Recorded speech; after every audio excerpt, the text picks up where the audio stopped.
John 9:22 through 23. Haec dixerunt parentes eius, quia timebant Judaios, iaenim conspiraverant Iudai, ut si quis eum confiteretur Christum, extra synagogam fierat, propterea parentes eius dixerunt, quia aetate habet, ipsum interrogate.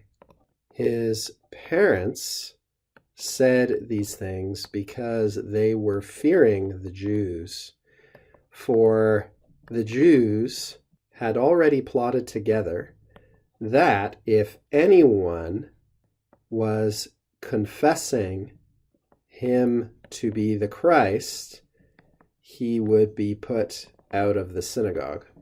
Therefore, his parents said that he was of age, ask him.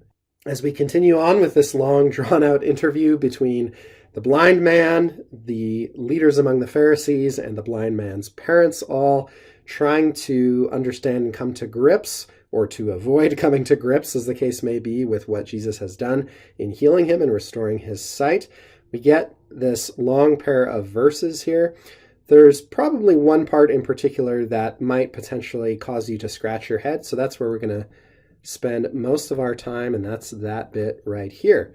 Now, the first thing to start with is to note that all of this is a kind of substantive or object or noun clause. It's called different things by different grammars, but the point in plain terms is that it explains the content of their plotting together. That is to say, they plotted together, the Jews, we should put this in the pluperfect since that's what it is, the Jews had already, yam, plotted together, taken counsel together, with what result, with what object? We could say in English, they had plotted that, or they had agreed that. That's where ut, this conjunction, comes in to introduce, as though it were replacing a single object, as though we might have said more simply, they plotted together murder, or something like that. And actually, that wouldn't be too far off the truth in this particular pair of verses. Instead of they plotted together murder, they plotted together not just one noun, one thing, but they plotted an action, and we can express that with ut plus subjunctives. Here in secondary sequence, we get imperfect subjunctives following the pluperfect indicative of the main clause, showing that these verbs after ut are indicating time in a relative sense, contemporaneous with that of this pluperfect main clause verb, okay?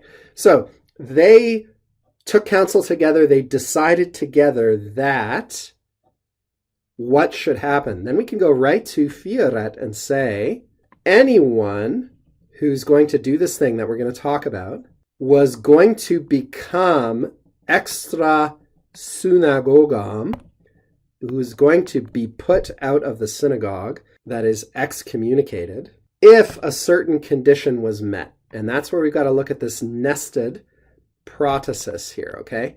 So ut ... fierat is kind of supplying the apodosis of a conditional here. If someone is confessing or is saying that he, this guy who healed the blind man, was the Christ, so here we could supply in our imaginations esse. If someone was saying at that time, at the time that they took counsel together and decided this, that he, Jesus, was the Christ, that person, that quis, would become extra synagogam. He'd be put out, excommunicated, disfellowshipped from the synagogue, from the local religious community. So what we've got here is a present general condition, but it's dropped into indirect discourse after this ut, and so the sequence of tenses again comes into play in terms of representing all these time frames with reference to one another. So I think explaining it actually sort of makes it more complicated than it really is. If you read it and intuitively understood it, that is not just because you remembered it because you've learned the English, but if you understood the relationships between these words and ideas, then you're done. Then you've understood it, okay? The reason that we parse things in more granular detail is to assist and confirm that understanding. Moving on, we can finish here with basically a repetition of what we saw in the last pair of verses. Again, the parents are repeating what they've said before. Therefore, his parents said, and again, quia is acting here almost like quotation marks. They said, he has sufficient maturity to answer on his own. Ask our son himself.